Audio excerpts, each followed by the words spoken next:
the moral foundations of our culture. We also support the church. We want to be a leading organization in biblical worldview training for cultural transformation. Thank you for standing with us. Welcome to Today's Issues, offering a Christian response to the issues of the day. Here's your host, Tim Wildman, President of the American Family Association.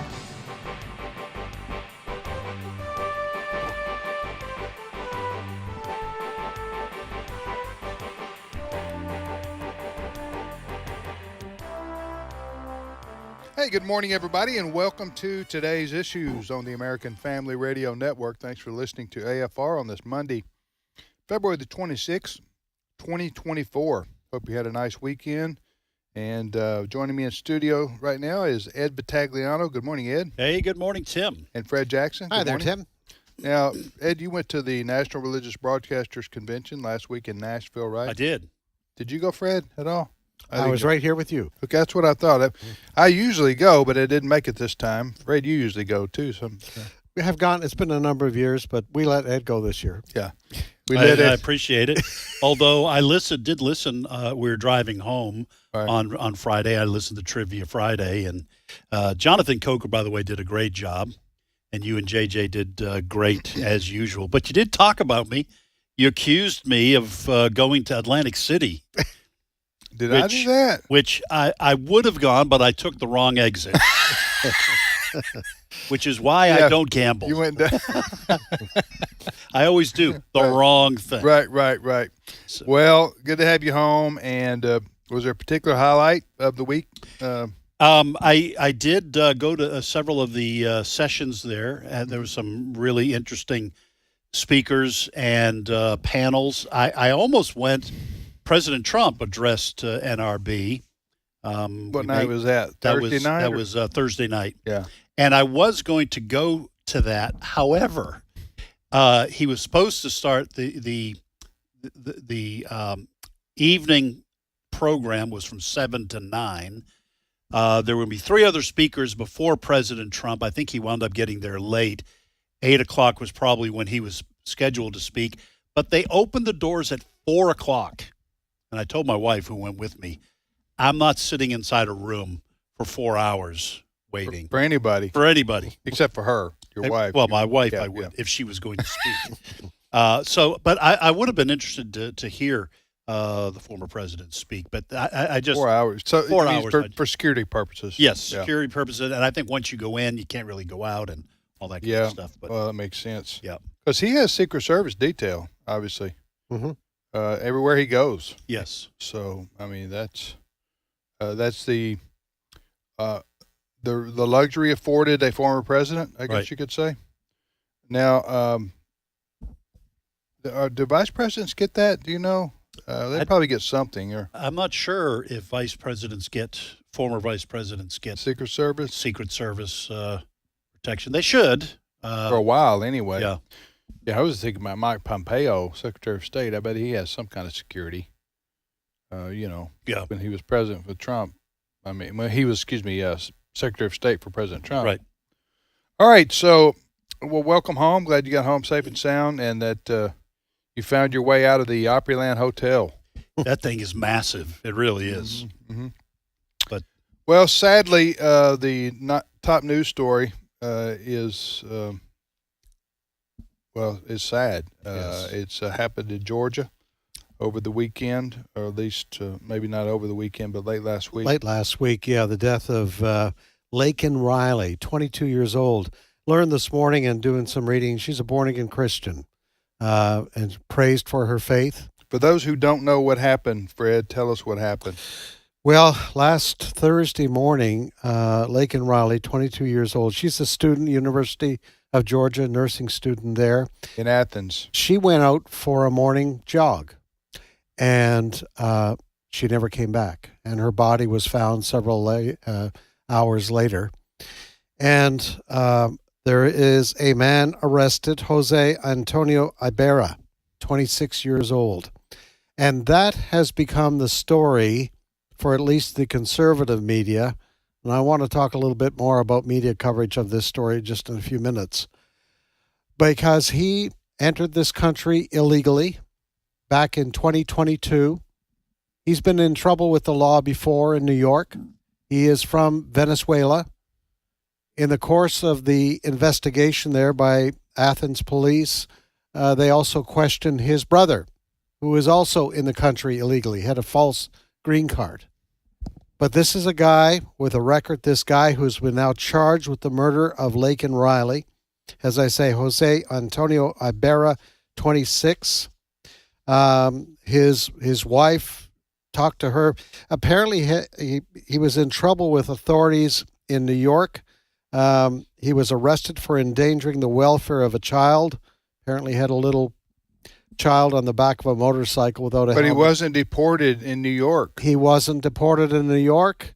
And he worked in New York. He worked DoorDash, Uber Eats, worked at a local restaurant. This is a man who entered the country illegally, and he is still able to do all these things. Anyway, he is now in jail, under arrest.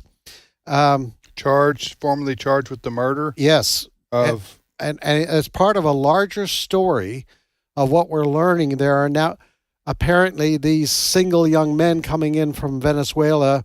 A number of them are parts of gangs, Venezuelan gangs, that are now operating in this country. Some of the attacks that you've seen videos in New York are Venezuelan gang members. Some of the people who attacked those New York police officers back a few weeks ago, Venezuelan gang members. This is all on Joe Biden, every bit of this. And Joe Biden has the audacity. He has plans apparently to go to the border on Thursday this week, and he's going to blame Republicans. He's going to say Republicans aren't giving me the money to secure the border. There's a number of ways in which the federal government under Joe Biden, and then state governments like New York State, city governments like New York City, where Ibarra was arrested in New York City. I'm going to just speak generally because this man has not been convicted yet, okay? But there are people coming into this country illegally. That's on the Biden administration. There are blue states that originally welcomed these illegal immigrants come, sanctuary state, okay, sanctuary cities where these illegal immigrants, when they commit crimes, are not prosecuted. They are loosed, and then they leave the area. That's what's meant by sanctuary cities, I think. Well, the sanctuary city part is we're not going to cooperate with the federal government and turn them over to ICE. So that's one failure. But then you have the Soros-backed district attorneys that, generally speaking, are not prosecuting or are letting people out on without any kind of cash bail, and so that's another failure, because then these illegals can go to other communities, other states, and so this man, whether he's found guilty of Laken Riley's murder or not, we need to let the system do its work. But he was arrested in New York City, and then he wound up in Georgia. Yes. Because he was not detained. He was not put in jail and kept there. He was released. So all these failures mean that people like Laken Riley, a nursing student, they're victims. Yeah. They are victims, and they're citizens being victimized by these people crossing the border. Her poor parents. I saw pictures of her family. Again, she's a college student at the University of Georgia in Athens. Thursday, she goes out for a jog, and this man, who's the suspect, allegedly, you have to use that now because he hasn't had his day in court, killed her. He must have been stalking her. Seems to me. Yeah. Reports have said they didn't know each other. No connection. Yeah. But the point is, it's tragic and sad and heartbreaking that this young lady's life was snuffed out by by this man, again, allegedly. But what makes it more infuriating is what Ed described. Here you have a guy who is already committed. He's here illegally into our country. He got here according to ICE in 2022. Okay, entered the country illegally in 2022, according to the Immigration and Customs Enforcement, which begs the question: if you have him tagged for being here illegally, how do you know that when he entered the country? How do they know that? That's a good question. How do you, unless it's like we've suspected, like we've heard, basically when you enter the border illegally, a southern border, you're just giving and you just say asylum, you're just giving basically a welcome wagon package, and told to appear in a court 5 years from now, right, or something like that, never to be so heard from. They would know that this is when he crossed the border. That's what I'm thinking. Yeah. How else would you know when he crossed the border? So he shouldn't have been here. And he should have been deported, seems to me, when he was in New York and he was arrested and they found out he was an illegal. Didn't you say, Fred, in our story meeting that countries like Venezuela don't want these people back? No, Maduro doesn't want him back. Right. He's part of the criminal element there. Yeah. So he can't be deported back to his house because the dictator leader there doesn't want him. Well, that's one way to lower your crime rate. Yeah. Is you take Transfer. criminals and I say we start shipping criminals to Canada. That'll lower our crime rate. Yeah. Yeah. Put them up in the north. Tongue in cheek. Put them up in the Northwest Territories this time of the year. Hey, look, polar bears got to eat too. Arrested. Is that too dark? Yeah. I tell you what, just this is as you mentioned, back to who's responsible for this. President Joe Biden has let millions of these folks come into our country, some good, some bad. Really shouldn't matter at the border. You should be told, no, you can't come into this country illegally. You're going to have to go through the legal process. But Joe Biden opened up the floodgates. We all know he's well documented to let millions of people come here illegally. And now we have this problem. We have a multitude of problems. Yes. And they, quite frankly, only started. Yes. And one of them is the criminal element that have come here.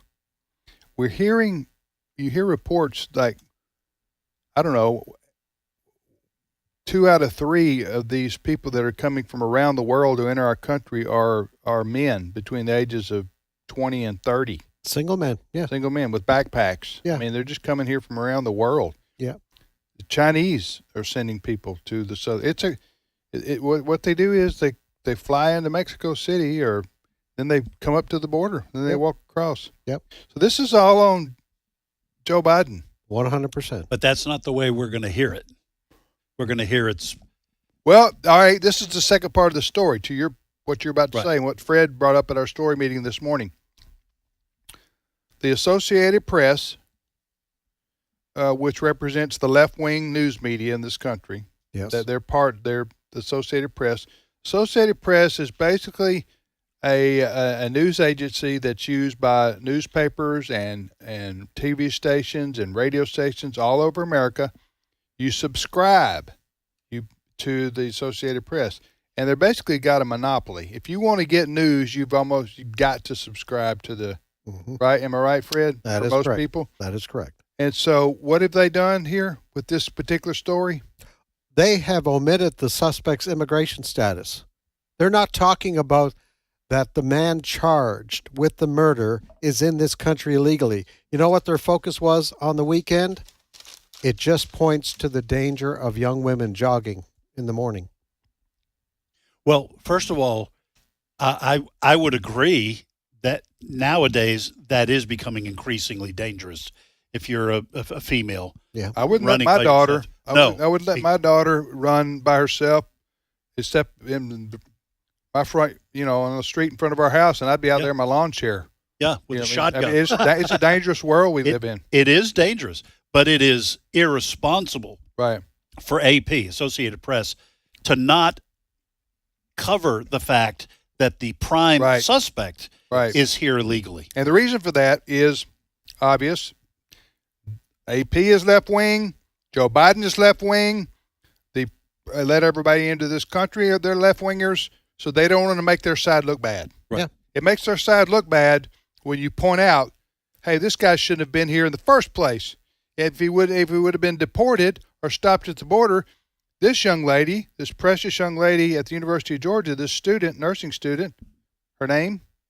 Is Laken Riley. By the way, She would still be alive. she is a nursing student at Augusta University Okay. in Georgia, but did previously attend University Okay. of Georgia. Okay. Anyway, that's the big story. There's the death of her, but also the cover up by the mainstream media on who's responsible for it. But here's what the Associated Press did cover extensively this weekend. Now, have a listen to this.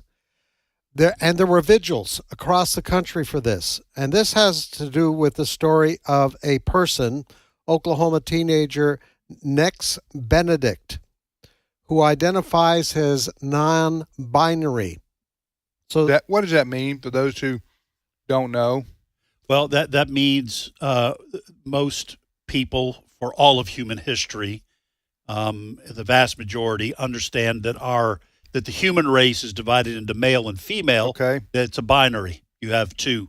You have Okay. two sexes, two genders, and non-binary means, as a person, I reject that, and the number of genders is uncountable. So this person They probably say they're the person who would say I'm neither male or female. Right. Even though they are. and They're they, one or the other. they refer to themselves using the pronoun they. Okay. And so the Associated Press, politically correct woke, identifies Nex as they in the second sentence. Right. They, Fox News does the same thing. it's really confusing if you're reading. All of a sudden you're talking about an individual and the next pronoun is they. Right. Who are we talking about? Anyway, this 16-year-old Benedict had an altercation with three girls in the Wawasa High School bathroom. This is in Oklahoma. Apparently, according to reports, he threw water on the girls. The girls responded. All right? He's a guy. He passed away. And instantly, this was reported as another incident of violence against LGBTQ plus And people. the implication is Right. this guy was beat to death. Yes. Because he was non-binary or trans. Yes. I guess. All of That that would be- is not true. We know that now. He survived. He went home. He did pass away. I'm saying he. But, and of course, instantly, he's the hero. However, I'm reading now from an Associated Press story, 4 or 5 paragraphs down. While a 2-week police warrant states that investigators were seeking evidence in a felony murder, the department has since said Benedict's death was not a result of injuries suffered in the fight based on the preliminary results of the autopsy. He died for some other reason. Yeah, it would have been possible had he been in a fight with these girls. He'd been pushed. He hit his head. Later on, you go home, you can die of a head injury later on in the day or at night. But the preliminary autopsy reports state that that's not why That's he not. died. That's not. But still, they're holding vigils in major cities right across the United States, lifting this guy up as some kind of hero. It's Jussie Smollett moment again. That's Yes. what it is. The left, that they have a narrative of the, what's the anyway, Christians, right wing. Christian nationalists. These people are the ones killing trans folks, okay, because of their hate. Mm-hmm. That's their narrative. And so when something happens like this right here, that's all they're going to push day and night. They're not even going to stop to think about it, whether it could be true or not, or whether it's what the facts are. It's the same way with Jussie Smollett, the black actor there who claimed he was attacked by 2 MAGA white guys at 2 a.m. in the morning in Chicago. Or was it Chicago? Or I think that's right. I think it was Chicago. in Chicago at 2 a.m. who yelled out, "This is MAGA country," while they waited on him to come out of Subway in freezing temperatures. carrying a noose and some other kind of Was liquid. it some bleach or something? Yeah, that happens more than you think. That's what MAGA white guys with red hats do in Chicago in the middle of the morning in January. So I'm just saying the media, though, went with that story. You remember that? They went with that story as if it could actually possibly be true. Yeah. Right. Why did they do that? Mm-hmm. They do that because they wanted it to be true. Mm-hmm. Because they wanted it to be true because it promotes their narrative. White, Christian, bad people. They terrorize African Americans. They terrorize trans people. Mm-hmm. And so and quite frankly, just come to the conclusion on that. I'll put a therefore in there for these people, these lefties. Therefore, we have a right to imprison them or stop their speech, stop their churches, go after them, pull their radio licenses. You see what I'm saying here? They build this narrative of these people are terrible, horrible threats to society. Therefore, they need to be controlled. That's where they ultimately want to go with and we need to teach children in schools to accept and embrace the LGBTQ community so they don't become haters. Listen, this whole narrative started, for the most part, in terms of being widely disseminated in 1998. I think it was in October, the death of Matthew Shepard. Yes. All right? Yes. That started, and the immediate narrative was, see what hateful words do. It caused these two men to pick up Matthew Shepard at a bar and take him out. I think it was Oklahoma. Wyoming. Take him. Oh, was it Wyoming? Yeah, that's right. Take him out and beat him to death. All right. He was a homosexual. He was a homosexual. He was at a homosexual bar, I think. I think it was a regular bar. Regular bar. Okay. And the narrative fell apart, although at that point the media didn't care that Matthew Shepard was involved in illegal activities with at least one of the guys that killed him, who was also gay, at least bisexual or gay. Yeah. And it was over a drug deal gone bad. Right. That's why. But that wasn't the narrative the national media pushed. And it's still the narrative. The narrative is hateful words from hateful people like Christians. All right. And I remember the news media showing one of the suspects, his apartment door or the room to his bedroom had a cross on it. And it was in all the papers, all the magazines. See, your hateful religion causes you to be hateful towards homosexuals, and that hateful language caused these two men to kill Matthew Shepard. And to this day, he's still kind of a saint in the LGBT community, kind of like a martyr, like you're saying. This is George Floyd, them type thing. All right, we got to take a time out right here. You're listening to the radio program Today's Issues on American Family Radio. Fred, what's the name of that? It's Laken Riley.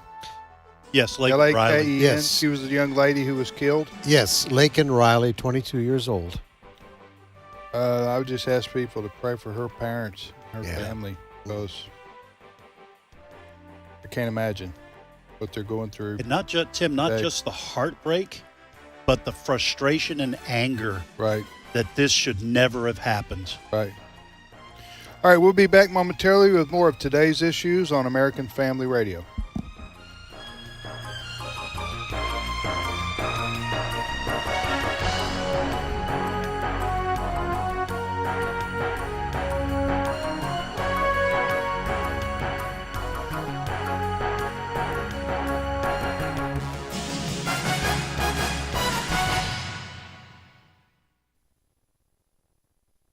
It's my turn.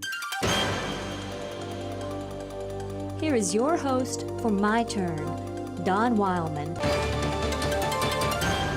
In an automobile accident not long ago, a drunk ran into another automobile. The young father and mother and their infant child were killed. The couple were devoted Christians. The drunk walked away without a scratch. Why? Why does the man who is drunk walk away while the parents and child are buried? Why is it that the innocent suffer and the guilty go free? Why? You don't live long in this world until you face this fact, that the evil often prosper and the good often suffer. Experience from life has taught us that truth. But the big question is why? Why does this happen? I have 3 words I'd like to share. The first word is clarity. Clarity. Let's get clear what the Christian faith offers and what it doesn't offer. Evidently, there's much confusion at this point. It doesn't offer prosperity, material wealth, or riches. Neither does it offer exemption from suffering or pain. The cross is the eternal symbol that Christianity was born amid pain and suffering, even injustice. Becoming a Christian is no guarantee against pain, suffering, or even injustice. Too many people are looking for God to be their Superman, to don suit and cape and come dashing to their rescue when we beckon Him. And for some, if God won't be their Superman, they often turn their backs on Him. Let's be absolutely clear about this. The Christian faith does not promise us exemption from pain and suffering, nor does it promise us material wealth. Anyone coming into the fold believing that simply will not last long. Now, the second word is faithfulness. God doesn't necessarily expect us to worldly success or prosperity. God does expect us to be faithful. The evil often prosper because that's their primary desire, to prosper. The liquor store owner and the dope pusher makes a lot of money. That's their primary desire. They're not concerned about the welfare of their fellow man. Then, too, the good often suffer because it's their desire to be faithful. Surely the life of Paul has taught us this much. It's not the great desire in the heart of God that we miss pain and suffering. The great desire is that we overcome it, grow from it, and remain faithful through it. The third word is patience. God is patient, willing to take His time to work out His purpose. We would hurry things up, finish the job this afternoon. God can wait until tomorrow, or the next day, or the next.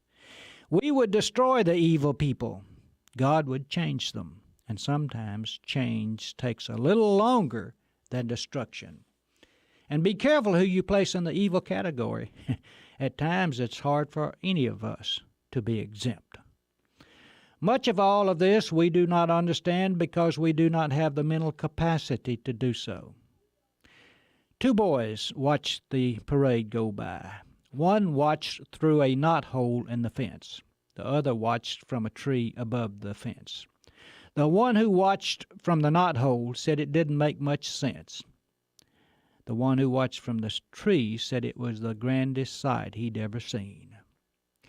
We see life through a knothole. God sees it from above the fence. The evil prosper, the good suffer. Why? I cannot fully answer the why, but I know from Calvary that the good will ultimately triumph. This has been My Turn with Don Wildman, a production of the American Family Association. Search me, God, and know my heart. Test me and know my anxious thoughts. See if there is any offensive way in me, and lead me in the way everlasting. Psalm 139, 23, and 24. American Family Radio. This is today's issues. Email your comments to comments@afr.net. Past broadcasts of today's issues are available for listening and viewing in the archive at afr.net. Now, back to more of today's issues. Hey, welcome back, everybody, to today's issues on the American Family Radio Network. Well, our spiritual heritage tours are halfway full. If you want to go with us, we have two. We have a June tour and a September tour, and then we have 2 separate tours. We go to Colonial Williamsburg, Jamestown, and Yorktown. That's one tour, And then back to back with that is our tour of our nation's capital, Washington, D.C., and George Washington's home, Mount Vernon. So we're going on those tours this summer and the fall. And if that's something you want to do, we call it a vacation with a purpose. With the dates, the cost, the itinerary, everything is available for viewing at this website, spiritualheritagetours.com, spiritualheritagetours with an S.com. Stephen McDowell, president of the Providence Foundation and a historian, will be with us all along the trip. So you'll get that added bonus. Everywhere we go, Stephen knows about the people, places, the times, the events, and what he shares is invaluable for this tour, Spiritual Heritage Tour. So Stephen and his wife Beth will be with us all along the way. So again, spiritualheritagetours.com is the website for all the information if you're interested in going with us. Tim Wildman here, Ed Vitagliano, and Fred Jackson. You're listening to Today's Issues on this Monday, February the 26th, here on American Family Radio. Joining us now from Atlanta is Rob West. Rob precedes us with his show here on American Family Radio, Faith and Finance, heard at 9 a.m. Central Time right here on AFR weekdays. Good morning, Rob. Good morning, gentlemen. And by the way, I want to vouch for Ed. I actually laid eyes on him at NRB, so I can tell you he was officially there. Okay. He was there? He was there. I was, and it wasn't a pretty sight, was it, Rob? No, I didn't say that. Well, so Rob, let's see, your offices are what? You're just northwest of Atlanta, right? We are, yes. I'm about 90 minutes from Athens, and I've got my oldest is a freshman there on campus, and I appreciate you bringing up this story and asking folks to pray for Laken Riley's family. Just a horrific events that occurred there, resulting in her death. Just an unspeakable tragedy. You know, as you mentioned, she was a former student, but very active on campus, actively involved in her sorority there at UGA. Lots of friends on campus. She had a bright future ahead of her as a nurse. Just awful. There had not been a homicide on campus there at UGA in nearly 30 years. And obviously, everyone's sense of safety has been violated. It's been a really difficult time for the students. They canceled classes on Friday. There's a prayer vigil today. My son's in a Christian fraternity there, and they had the evening of when this event occurred, they had a worship night already planned for months, and as a result, just lots and lots of students ended up there, and it was a incredible time just to share the hope of Jesus. But, you know, one of the things that has not been reported on as much is that the brother of the murder suspect briefly worked in UGA Food Services. So he presented a fake green card to the hiring unit, began a temporary position as a dishwasher in the dining hall where my son eats breakfast every morning. He subsequently failed to submit further documentation to keep the job, was never paid, was fired, but he came across with his brother, and here he is presenting this fake green card to get employment. It's just an awful situation. Yeah. Yeah, her family, we're just heartbroken. Anybody who's got children or grandchildren, and you know, that's an incredible record though of 30 years without a homicide on campus. Right. And, do you know, Rob? Do they have any video surveillance or tapes? They do. They have an extensive network. I've heard, I don't know this for sure, I've heard that there's some element of this that was recorded on their network of cameras. They've put millions in, even in the last couple of years, just in enhancing it. They have more to come. This is a part of campus, though, where there's a lot of woods and trails. It's next to the intramural fields where students are all the time, but it gets pretty deep into those woods, and apparently this complex of apartments where he lives was adjacent next to those. Well, I'm no detective, but this suggests a situation of stalking, and knowing that she goes out to run every day and where she runs. That's what this suggests happened here. All right, the story we invited you to come on and talk about, Rob, is a few days old, but nonetheless, we wanted you to discuss this.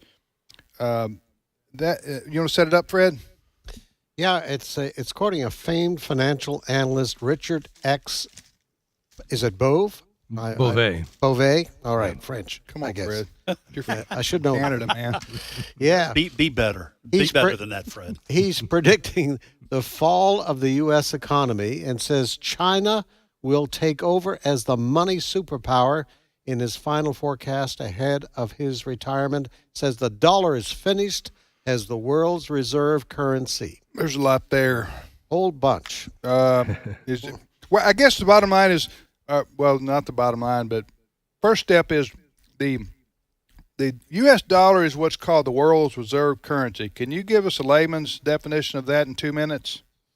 Yeah, I mean, this was cemented in the aftermath of World War II in 1944 at what's called the Bretton Woods Conference, where 44 countries agreed to the creation of the IMF and the World Bank, and it established the U.S. as the world's reserve currency. Today, the U.S. dollar is involved in almost 90% of foreign exchange transactions.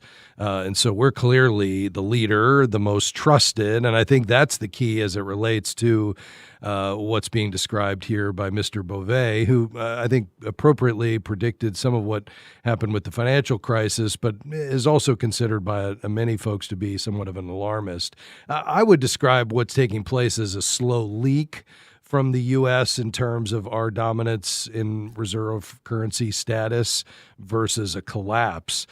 China has major problems. I mean, they've formed a real estate bubble, and it's bursting before our eyes. You know, they have an overdependence on real estate. We've all seen the video of these so-called empty cities, these vacant neighborhoods, and sometimes whole cities that were built and never inhabited. They're a physical manifestation of their overdevelopment in real estate and dependence on housing as an investment strategy. And they've got massive private debt way beyond us. They've got population problems because of the one-child policy that are much worse than our own. And they've got a significant problem with the rule of law. And we've never had an authoritarian dictatorship as a world reserve currency. You just simply have to be trusted by the global markets, which is why the U.S. occupies that position. I would say we're still the most trusted, but losing confidence to the yuan, to the yen, to the euro. Now, you don't normally lose reserve status unless you lose a war. So I think our dominance as the global reserve currency is cemented. I think that will continue. And, you know, we're outpacing the rest of the world. I mean, last year the U.S. GDP was 23% of the rest of the world. This year it's 25%. It's reasonably likely, I think, for the first time in our lifetime that we could have a debt crisis here in the U.S., probably in the next decade, similar to what we saw happen, in the European crisis. But you don't lose reserve status. You could go through a debt crisis like that and maintain that. So I would say that your slow 2 minutes is up. Is more timely. Yeah. Go ahead. It's okay. No, I just wanted to let you know. We've run out of time. Did I do sufficient? Yeah, you did sufficient. Yeah. So China, you mentioned China.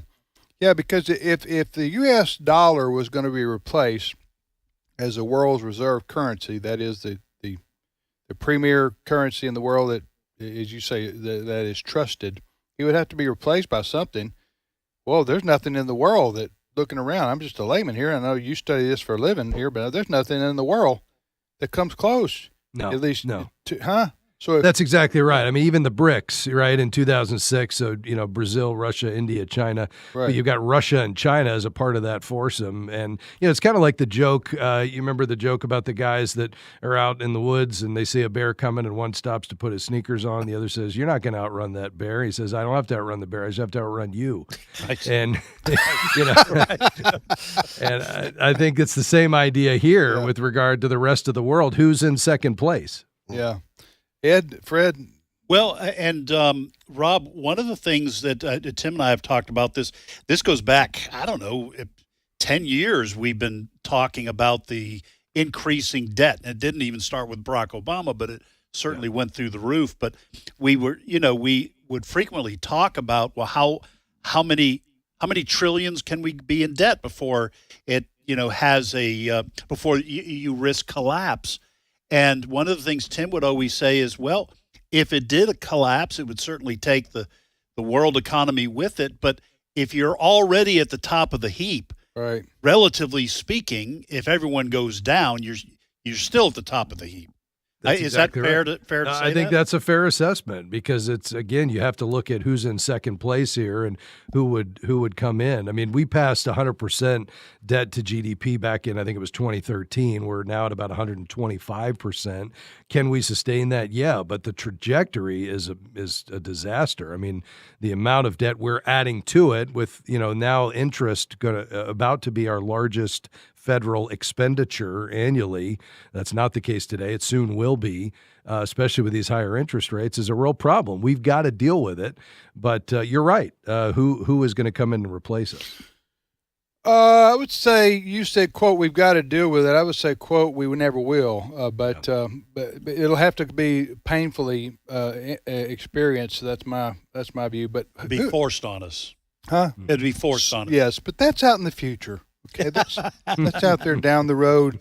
In the meantime, let's keep forgiving student loans. That's right. And, we got all kinds of. I had one other question. Then I know Fred has a question. Okay, so but I guess what most Americans are concerned with is the everyday economic issues facing people, namely the interest rate. So housing. The housing market, which is huge in America in determining how our economy goes, the interest rates have that slowed down?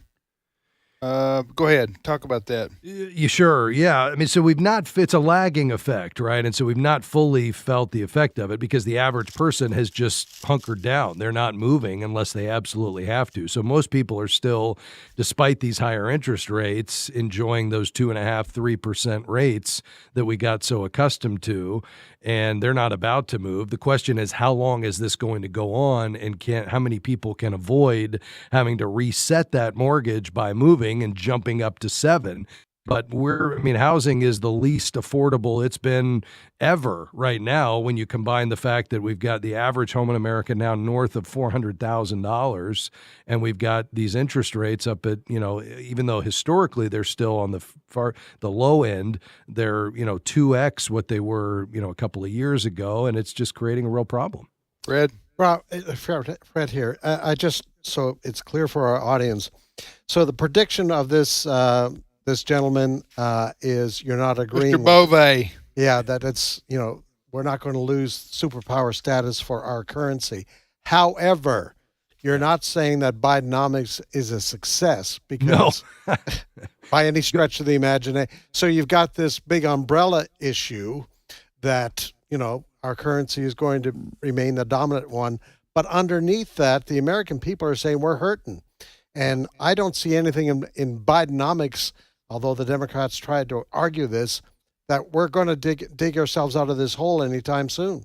Absolutely. Bidenomics is a disaster. It is affecting the person that's on the other end of the airwaves today in their wallet. We're still living off of President Trump's tax cuts. We're still living off of some of his deregulation, but everything that Biden put back in place is trying to unwind that. What we need are leaders that understand a biblical worldview of economics and wealth creation, that we are more mind than mouth. We're not just consumers. We were created in the image of God to be workers, to be productive, to take God's creation and improve it. And when we do that, we have economic expansion, and then we give back to the God who created us to recalibrate our hearts, and that creates a virtuous cycle. So we need to get government out of the way, stop putting the state in place of God and the Federal Reserve, and follow God's plan. And that's why we need leaders who understand that. Yeah. Rob West joining us now. Well, thank you, Rob, very much. Appreciate you guys. Always enjoy our time together. Okay, thank you. Take care. Hey, it was good seeing you, Rob, at NRB. You too, Ed. You looked great, man. He gets that a lot. No, I don't. Yeah. Thanks, Rob. Appreciate See it. you guys. Okay, that's Rob West joining us from Georgia there. Right now, I've got to play a clip here to go along with what we've just been talking about. Okay. The governor of California, Gavin Newsom, is apparently here on the East Coast, and he did an interview with Meet the Press on the weekend. And I've got to play this clip. He was asked about Joe Biden and his liabilities and his vulnerabilities. And I want you to hear what Gavin Newsom says about Joe Biden. Cut number 7. I revere his record. I mean, what he's done in 3 years has been a masterclass. I've been out with, as you know, on the campaign trail. I was just out in California. I've seen him up close. I've seen him from far. But here's my point. It's because of his age that he's been so successful. And because we've seen these bipartisan accomplishments, because of his capacity of understanding, because of his leadership. So the opportunity to express that for 4 more years, what a gift it is for the American people. Okay, now that was politically foolish. Okay, now first of all, if you're just the governor of California and you don't have any presidential plans, that doesn't cost you anything to go on a show and say, I love Joe Biden. He's awesome. I revere him. I revere him, okay? But if you're planning on running for president and you suspect that Joe Biden is not going to get the nomination and you might be first up at the convention, what you just said is going to link you in every Republican ad to the person that is dragging down your party. I don't understand that kind of commentary. He is, just imagine the Republican ads. They're going to show that quote and him saying, I revere him. His record was a masterclass. Then the Republicans are going to say, you want more of Joe Biden? Elect Gavin Newsom. Yeah. Yes, I agree with everything you said. But how long have Republicans and Democrats both, they gaslight you all day. That's true. They spin all day. They deny reality all day, on different various things. But now using the word revere by Gavin Newsom, that probably puts him at the top of gaslighting. Yes. Right now with the capital G. So listen, here we are, almost March, right? Yeah, but later this week. So how much longer would Biden and the Democrats wait to replace him? I mean, we're moving into the spring here, and I would have thought by now they would have replaced him, but they haven't. I don't think they're going to replace him before the convention. The Democrat convention in the summer, whenever that is. And I've always said I think it's 50-50 that they do it then. I think if Joe Biden can make it health-wise to the convention, gets the nomination, then possibly between the I think maybe they're saying I think Joe Biden will win against Donald Trump, and then whoever his vice president is after the convention, that person takes over. So do you think that the Democrats? I think the Democrats are rolling the dice. I think so too. I think they're rolling the dice. They think Biden can beat Donald Trump. Yes. And I also think there's stuff going on in the background right now that there are Democrats who are helping Nikki Haley and with the help of the media. Why would you do that? Because if you listen to Nikki Haley's speech on Saturday night, she lost South Carolina by 21, 22 points, roughly. But she's in the race. She says, I'm the only one that can bring the country together. As somebody responded, she can't bring Republicans together. How does she bring the country together? But I think we are seeing the manifestation of the Liz Cheney, old Bush family, Mitt Romney element of the Republican Party. I think Nikki Haley is picking that part but of the those vote aren't up. Democrats. No. But they're rhinos. The Republican Party is divided. The Democrats are glad to see that division. And they're going to support the Democrats, that rhino division. That's why I think Michigan tomorrow. So you mean to weaken Donald Trump? To weaken Donald Trump, exactly. I think in Michigan tomorrow it's going to be really interesting. And then we have Super Tuesday, which is a week from tomorrow, to see what happens. There's talk, and maybe that's all it is right now, of Nikki Haley. People are talking. They're talking. You Right, know, right. Nikki Haley, third party, all of that sort of thing. So she said that she's not dropping out. That's right. Okay. Yeah. Well, there is a quote wing of the Republican. There's in the Democrat Party there's wings, and then the Republican Party there's wings, and then the factions, whatever you want to call them, divisions.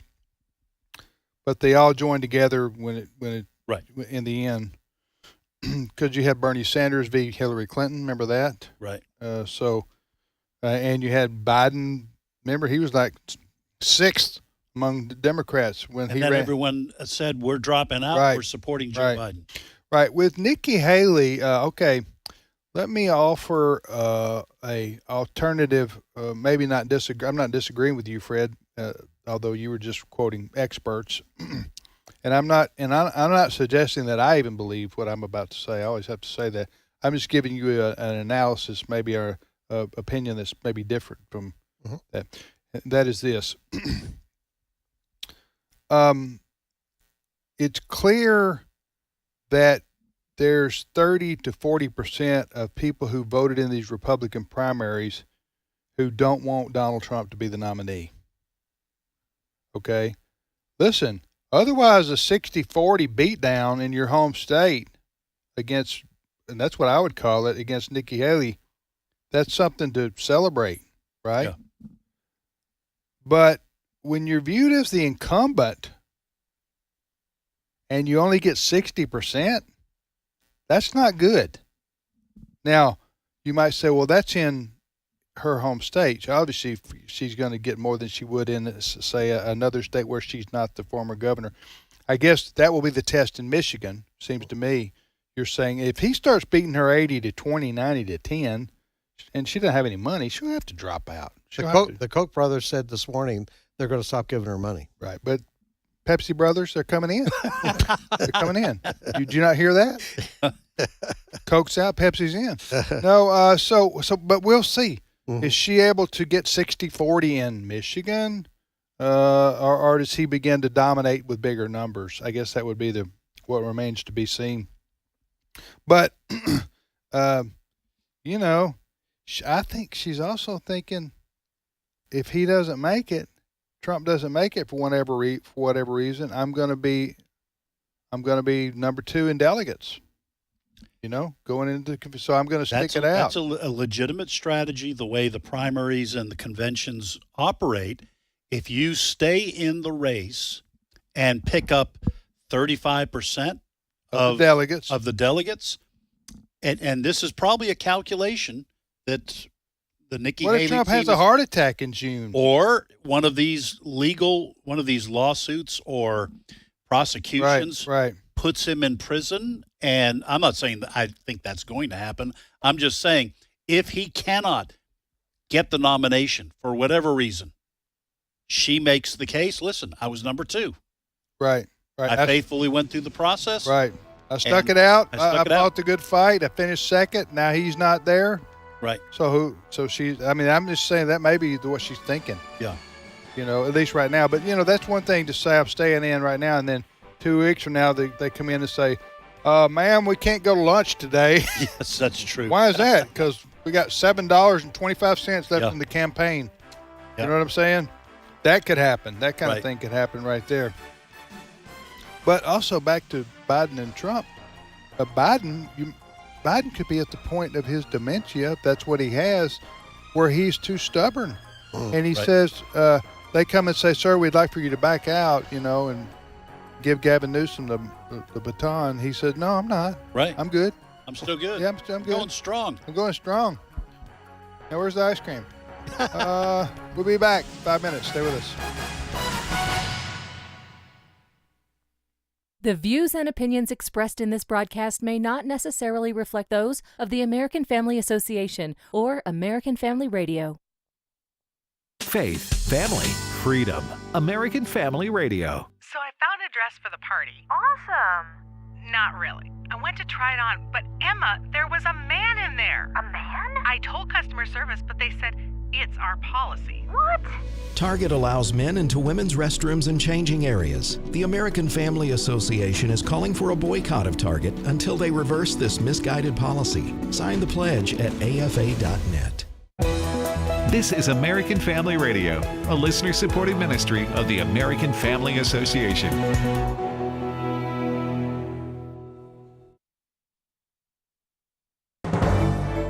American Family News, I'm Rusty Pugh. The Supreme Court hearing oral arguments today in the cases of 2 states with laws that alter how content is moderated on social media. Jessica Rosenthal has more. A law signed by Governor Abbott of Texas in 2021 banned social media platforms from censoring someone based on a viewpoint or location. A law signed by Governor DeSantis of Florida also in 2021 banned social media companies from removing journalistic content or censoring a political candidate either through deplatforming or shadow banning. Both states said rules for banning users and content had to be applied to everyone equally. Industry groups representing Google, Facebook, and others sued, saying this violated the company's First Amendment rights, calling it extraordinary government intervention that would be unthinkable for traditional media. If the laws are upheld, it could dramatically alter content moderation beyond what the state laws address. 3 high school girls are recovering after playing against a team with a 6-foot biological boy who identified as a girl. Bronson Woodruff has more. A high school basketball game in Massachusetts ended early after coach Kevin Ortons forfeited the game at halftime. One American News reports this was after 3 of his players were injured playing against Kip Academy, which had a biological boy playing. Tom Joyce is a reporter for the New Boston Post. He said this was a good call from the coach. I think the team made the right decision. Collegiate Charter School of Lowell was the team that canceled the game at halftime. They forfeited. He said there were down players going into that game. I think they had 8 healthy players, right? And then this is a team that's going to have to play in the playoffs next week and the week after that. There was this pretty gruesome one that was caused by the male player that went viral. So that puts you at 5 players left at halftime. You don't have a basketball team if you have to play another 16 minutes of basketball. Video is posted on YouTube of one of the injuries. Looks like it was a pretty routine play fighting for the ball. It just shows how overpowering this athlete is compared to all the other girls' players. And if you look at pictures of the roster and pictures of the team, the kid sticks out like a sore thumb. He's just that much bigger and muscular than anyone else on the team and anyone else on the court. This athlete was a league all-star in volleyball this past fall, and this athlete is also one of the better athletes on the girls track team. Joyce explained this is not the only case of this. A court interpretation of the Equal Rights Amendment in Massachusetts has led to more issues across the state of allowing athletes to compete on sports teams of the opposite sex. I'm Bronson Woodruff. Meanwhile, a Vermont high school is suing state officials after they were banned from all athletic and academic events for refusing to allow their girls' basketball team to compete against a male player. Mid-Vermont Christian School says they were barred from all athletic play after forfeiting against a high school girls' basketball team that had a biological male on the team. This is Coach Chris Goodwin. After discussions with the administration and our players and parents, we decided that instead of going against our religious beliefs that, there are differences between male and female and we are created differently, we decided to forfeit that game and withdraw from the tournament. Unbelievable. And at that point, the state of Vermont governing body kicked us out of all athletic competitions in the state. And boys just play at a different speed.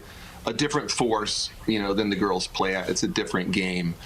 So I would never bring my girls to a boys' practice or have the boys come into our practice and say to them, hey, we're going to scrimmage today, we're going to go game speed, because it is just asking for an injury. And it'd be irresponsible on my part to put my girls and my daughter on the court to play against male athletes. Attorney Ryan Tucker with Alliance Defending Freedom. What's going on here is the state is basically attempting to purge individuals like Chris and other family members in the state from public discourse, from the ability to speak out on issues of significant public concern.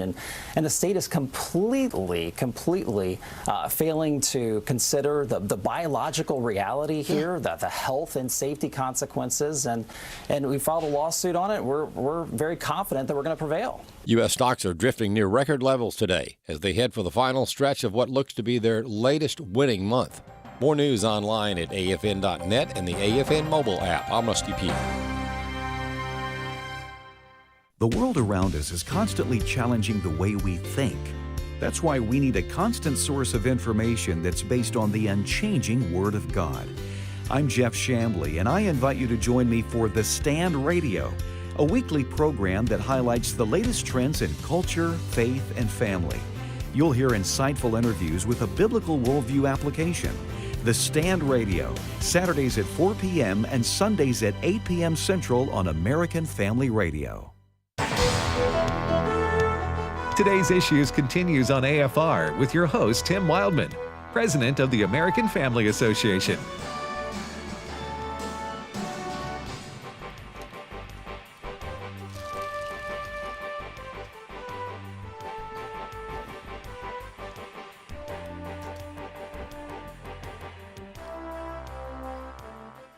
Hey, welcome back, everybody, to today's Issues on the American Family Radio Network. Tim, Ed, and now Steve Paisley Jordahl joins us. Good morning, Steve. Hey, good morning, everybody. Ed, how can folks join us on what you affectionately call that there internet? Well, you have a couple of options. Three options if you want to watch the live video stream for this program. You can go to Facebook. You can go to YouTube and search for Today's Issues. On YouTube, I think you search for Today's Issues Live. Or you can go to our own streaming platform, streaming.afa.net, streaming.afa.net, and you can watch the live video stream of this program. We also encourage people, if you're going to be traveling, for example, and you normally listen to AFR on a terrestrial radio station, you can download the app for your phone. And in fact, that's what I did when I was coming back with my wife from Nashville. I was able to listen to Trivia Friday on my AFR app. AFR app, Bluetoothed it right to my radio. So. Really? An AFR app is extraterrestrial. Am I right? I see where you're going with it. Maybe not technically, but I see where you're going with that. Right. So phone home is what I would say. Anybody listening right now. All right. So, the American Family Radio app has been a game changer for us, because we probably have as many or more people now listening to us on our app, which you can take anywhere, listen anywhere, as long as you have high-speed internet, the AFR app, as we do on our radio stations. Right. My understanding is towers. Even Vladimir Putin listens to AFR on the AFR app, although we do not provide any Russian disinformation at any time, except maybe that one thing I just said. Okay. Where'd you get that one from? Did you just pull that one? This is what my wife tells me. Right. Think before you speak, Ed. and I don't, and that's when you get comments like that. And you say to her, why? Why, honey? It hasn't hurt me. It hasn't hurt me so far. It didn't hurt me at all. You know why we don't have those two churches, Ed? You know why you never got invited back? I'm here to tell you. Oh, boy, you had to go there, didn't you? That cut me, bro. Sorry. That cut me. Sorry about that. All right. Just kidding there. I know. Just kidding. That's the way I took it. All right. Steve, I see you going through your stack. Yeah, just kind of organizing things. I got a lot of stuff to choose from, and well, thanks for waiting till you got here in the studio to organize your thoughts. Sometimes it takes a while. Yeah, my thoughts are a little confusing. See how I'm getting the spotlight off me. You put it on. I'm putting it on Steve. Go ahead, Steve. What do you got? What's your first story? All right, let's talk about the Congress and how they open their meetings. Every morning, Congress opens its meetings with prayer. The Speaker of the House is the one who gets to choose who opens the House with prayer. Now, there are some rules and regulations that they want to impose on the House on the prayer that whoever delivers it delivers. Jack Hibbs, the pastor of Calvary Chapel, Chino Hills, California, was having none of it. You're not going to tell me how to pray. So I want to pray. 20 Democrats have come out with a letter complaining about this prayer and about Jack Hibbs in general being asked to do the prayer. And maybe I see, if you're a God-hating person, I can see why they might be upset with this prayer. Listen to cut 9. Almighty God and Father of our Lord and Savior Jesus Christ, together we come before you in humility as a people in need of your forgiveness, your mercy, your goodness, and your grace. For these 250 so years, our fathers in this Congress have prayed for your guidance and protection. So please come upon those here who are the stewards over the business of our nation with your wisdom, which comes from above, and with your holy fear, knowing that your coming day of judgment draws near, when all who have been and are now in authority will answer to you, the great judge of heaven and of earth, for the decisions that they make here in this place. I offer this prayer to you, Father, in the name of Jesus Christ, our Son, your Son, and our crucified Savior and resurrected Lord. In Jesus' name, amen. Wow. That was awesome. Pastor Hibbs is one gutsy individual. He was, that was an awesome prayer, by the way, the kind of prayer Christian pastors should pray. But he managed not only to declare Jesus Christ Lord and Savior, Son of God, crucified, raised from the dead. He also tied Christianity back to our founders, he said, for 250 years. He also managed to let all those in the House chamber understand that they will answer to God. I mean, it was a perfect prayer, and I can see why there are people who are gnashing their teeth at that. They're saying it's a Christian nationalist prayer from a Christian nationalist pastor. We've heard this term bantered about a lot lately. Right. It's a made-up term that the Democrats and the left has been using to try to discredit anybody who has a Christian faith, and especially those who have a Christian faith and want to be active in politics. But they don't really, sometimes they go get out a little bit over their skis where they try to figure out what they mean themselves. I want you to hear Heidi Prisbilla is a MSNBC anchor. Reporter. And she was on one of those shows. Heidi is? Heidi. Yeah. Okay, I didn't know that. Yeah. She is. Yeah. It's been a while. And she was defining Christian nationalism for the panel and for the listeners of MSNBC, Cut 11. The thing that unites them as Christian nationalists, not Christians, by the way, because Christian nationalist is very different, is that they believe that our rights as Americans, as all human beings, don't come from any earthly authority. They don't come from Congress. They don't come from the Supreme Court. They come from God. The problem with that is that they are determining men, are determining what God is telling them. Now you have an extremist element of conservative Christians who say that this applies specifically to issues including abortion, gay marriage, and it's going much further than that, as you see, for instance, with the ruling in Alabama this week. That judge is connected to that dominionist faction in talking about a lot of other issues, including surrogacy, IVF, sex education in schools. Was that Heidi Prisbilla is how you pronounce it. It's Polish. You spell it with no vowels. All right, what's she trying to warn about there? She's saying that Christian nationalists believe that their rights come from God, not the government. The left believes that the government will tell you what you can believe. They give and take away rights, hence the fact that they've taken away the indisputable human right of abortion, they say. Okay, she's blatantly, factually wrong. Okay, about she says she called them Christian nationalists. Christian nationalists don't believe that we. I guess she's talking about people like us. Let's be honest here. Sure, right. She's talking about us. Right. Okay. It's very hurtful. And it was hurtful. Yeah, hurtful. And she's talking about us, and she's saying that people like us believe we get our rights from God, not from man.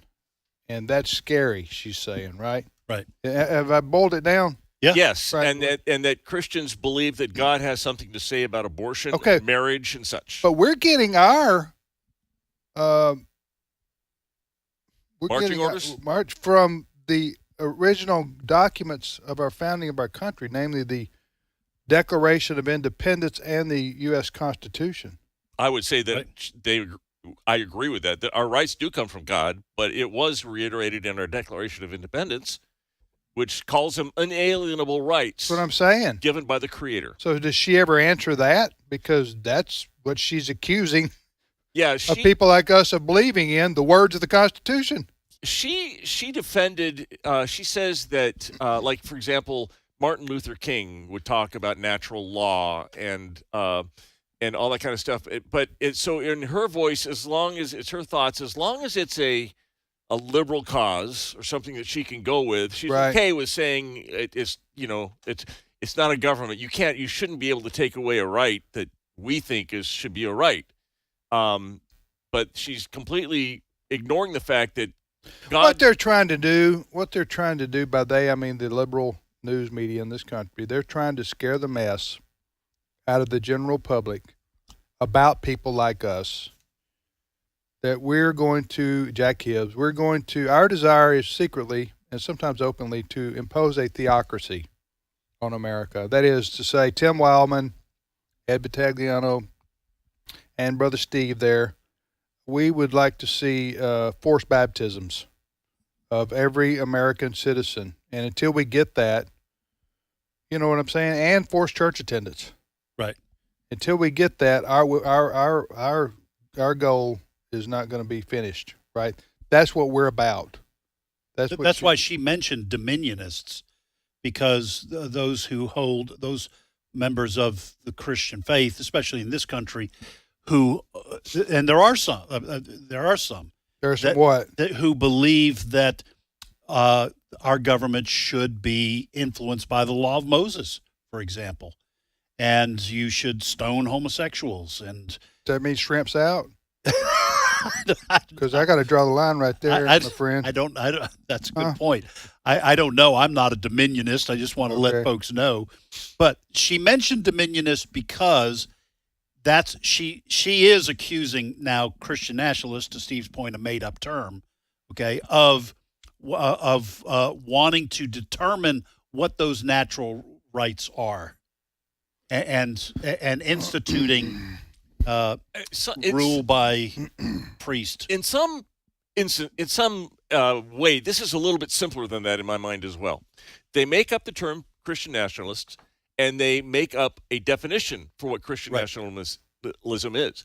And it becomes this amorphous term that you use that's just bad. It's like calling someone a fascist. It used to be called religious right, though. Well, it's like calling somebody a fascist. The left wants to call everybody a fascist, but I think if you ask them to define the term, they wouldn't know the first start of how to define what fascism is as it was always been defined and as it was in World War II. They don't know. It's just a bad name. It's like calling you racist. It's like calling you fascist. They take these names, they apply the worst characteristics to them, and then they, by association, lump whoever they don't like in with it. So don't talk about the details. Nazis. They call us Nazis. So when she said that, I'm not talking about Christians, I'm talking about Christian nationalists, what she means by that is Christians who are good people are liberal.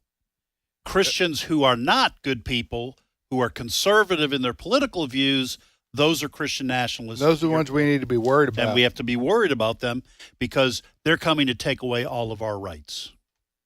Right. Yep. So what was her name there? Prisbilla. Heidi Prisbilla. Okay. Yeah, just a lot. It's a lot of Y's and R's and P's. Well, I don't know what to say anymore then, because I am a Christian and I am a nationalist. In other words, you love your country. That's what I mean by that. Yep. I just wouldn't accept their definition. I don't care what you think of I am. You make up the word Christian nationalism. If you apply it to me, I don't really care what you think about me. Sign me up. It's obvious from the shirts you're wearing. You can't say it's true or not true when it's an opinion that they're giving. An opinion isn't true or not true. An opinion is what they think. Subjective. And it's a subjective definition that they've made up. And so if we start arguing on the basis of, well, I'm not that, I'm not racist, I'm not the other, you're just playing into their game. And what they're going to say, this has been going on for years, what the left-wing media wants to say is that we, people like us, want to impose our religion on everybody. And that's not true, But that's how you scare people. You scare a lot of people who are in the middle, or the general public I'm talking about, by saying these people are Nazis. They're wanting to, they're fascists. They're wanting to impose their religion on everybody. Okay, that's what they're going to say. Yeah, so you want to impose your religion on people, and instead of that, I want to impose my atheism. They don't ever say that. Right. Now, I want to say, give me an example of what you're talking about, because they rarely give examples of what they're talking about. If you want to say, well, it's a right to life issue, that's not an imposition of religion. Right. The fact that human life begins at conception is a biological fact. Then we can just discuss, well, when is it appropriate for the law to protect human life? 6 weeks? 12 weeks?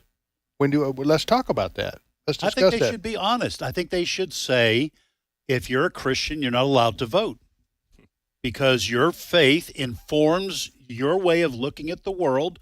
Your way of looking at the world informs your vote. Therefore, to avoid you imposing your religion through the ballot box, you're not allowed to vote. They would do that tomorrow if they could get away with it. I believe they would. Absolutely. I believe this woman. Our belief system to them disqualifies us from participating in society, right, and especially voting. They just don't want to say that out loud. Right, but that's why if you have a position that agrees with the Bible on homosexuality, for example, that is in their view, by definition, hate. Yep. And if you vote that way, you're trying to impose your views on others. So you should be disqualified. Yes. From society, basically. Right. Huh? I think when you interact with a person like that, you can't take Steve's point of view and say, I don't care what you think. Or you could just take their views and make clear what they're really saying. So I would just say to her, so you don't think Christians should vote? Right. Oh, no, I think they should vote. Oh, so you think they should vote, but they can't use their faith to inform their vote. And if they do, you don't think they should vote because they're imposing their view. It's easy because they haven't thought through it. Right.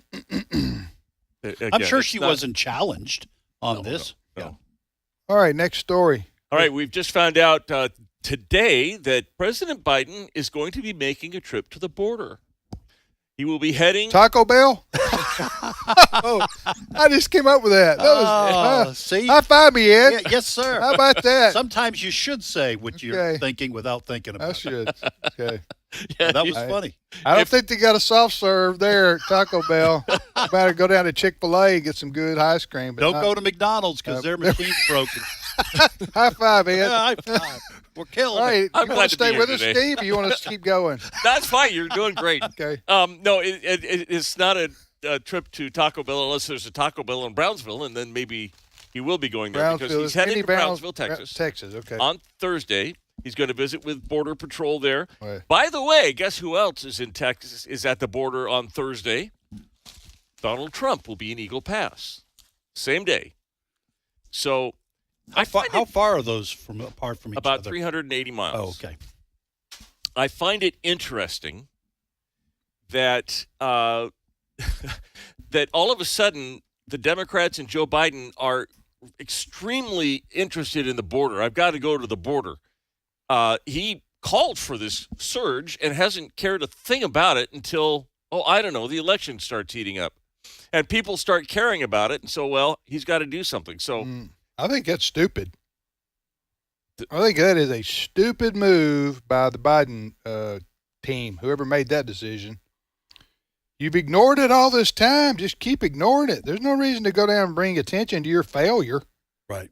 Because everybody knows it's an utter abject failure of Biden on the border. So why go down there and say, hey, everybody look at my failure? I want to emphasize that going into an election season. Well, I tell you this is what I think is going to happen. And Steve, you might have some insight on this as well. Whoever he's going to speak with, they're all going to be handpicked, and they're all going to say, we need the Republicans to give us the money to I got this you. border. Okay, they're going to try to make the Republicans look bad. Yeah. With a PR stunt. Yes, that's what I got you. Yeah, that's been his message about the border. I can't do anything with that without Congress. Right. Ignoring that he did a whole lot on his first day in office to take away what was a very secure border. So he will be in Brownsville, Texas. Now, when he's speaking, I would suggest to him, if he's listening, Mr. President, if you're listening, don't try to quote Lincoln. He was at an event at the White House the other day, and he was standing in front of a portrait of Lincoln. He was talking with some supporters, and I want you to hear what he had to say. This is cut 13. And stand here in front of this portrait of the man behind me here. He said, and I want to make sure I get the quote exactly right. He said, "The better angel," he said, "we must address the council and address the better angels of our nature, and we do well to remember what else he said. He said, we're not enemies, but we're friends." It's the middle. This is in the part of the Civil War. He was reading. When he said we want to get this quote right, he took a piece of paper out and held it in front of his nose. So he was reading that off? Yes. Yeah. Well, what's the expression? It is what it is. I think with Biden, everybody knows he's challenged right now, huh? Well, the better angels of our nature, he might want to go to some of these inner cities and start talking to the criminal element there that are ratcheting up the violence and encourage them to appeal to the better angels of their nature. Yeah, I might disagree with Lincoln a little bit here. Maybe we have angels and the Holy Spirit that helps us overcome our nature. Right. Which is prone to sin, prone to wander. Right. I feel it. So I don't know that there's better angels of our nature. Our nature, according to the Bible and according to everything we've ever seen in history, is quite evil. Well, and especially if you decouple that nature from the power of the Holy Spirit to convert the heart and to rein in those passions through a walk with Christ. Yeah. I agree. Yeah. But that was par for the course for our sitting president in terms of his inability to really to communicate in a coherent fashion. Yeah. So all right, to end, why don't we take a look at these are the leading headlines. This is what's happening at this moment, as brought to us by our favorite satire site, the Babylon Bee. Babylon Bee.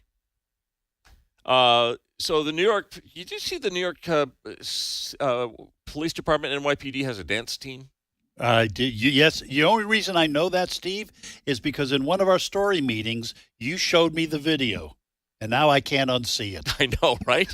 Well, according to the Babylon Bee, they've challenged the gangs in New York to a dance-off to see who controls the city. Oh, my goodness. Who's challenged them? The New York Police Department, NYPD. Dance team. I know they've got a dance team. I saw the video. Who's challenged them? No, they've challenged the gangs of New York. Gangs of New York to a dance-off. You know, when I know I'm starting to get in preach mode a little bit, but when you turn your back on God and when you turn your back and reject Jesus Christ, this is the kind of moronic suggestions that you are left with. We'll have a dance-off. With gangs? With gangs. And if Bloods and the Crips come in? And if we... Gonna face off against the NYPD? The Bloods and the dance-off? And the Crips. Have I gone full 80s on you? Huh? Right? You're still talking Bloods and Crips. Now, they probably exist. Crossing still, the switchblade? How far back do you want me to go? Yeah. Al Capone? Yeah. All right. Steve, it's just been a half hour of edification. I tell you. And encouragement. And comedy. Comedy gold. Comedy gold. Thank you, Steve. Sure, you're welcome. Thanks to Ed, Brent Creeley, our producer, Fred Jackson, Rob West. Rob West. Rob West. Wise. He's Money wise. Yeah. Time for this show to end, people. We'll see you tomorrow.